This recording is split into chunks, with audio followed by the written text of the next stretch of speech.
حضرت امام بیہقی نے فضالہ اور مجاہد کی روایت سے یہ اضافہ نقل کیا ہے۔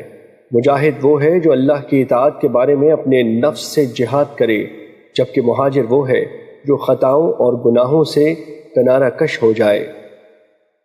مشکوٰۃ المصابیح حدیث نمبر 34۔ حضرت انس رضی اللہ تعالیٰ عنہ بیان کرتے ہیں، رسول اللہ صلی اللہ علیہ وسلم جب بھی ہمیں خطاب کرتے تو فرماتے، جس شخص میں امانت نہیں اس کا ایمان ہی نہیں، اور جس شخص کا عہد نہیں اس کا کوئی دین ہی نہیں۔ مشکوٰۃ المصابیح حدیث نمبر 35۔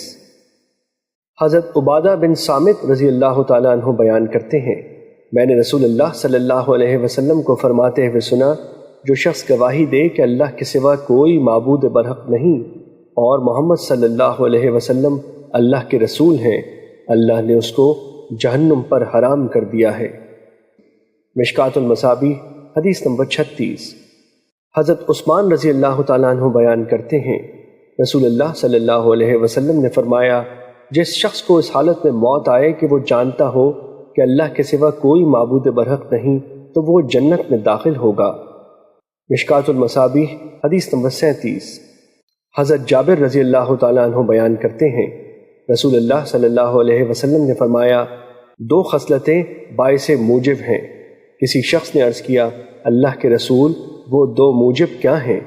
آپ صلی اللہ علیہ وسلم نے فرمایا، جو شخص اللہ کے ساتھ شرک کرتا ہوا فوت ہو جائے تو وہ جہنم میں داخل ہوگا، اور جو شخص اس حال میں فوت ہو کہ وہ اللہ کے ساتھ کسی کو شریک نہ بناتا ہو تو وہ جنت میں داخل ہوگا۔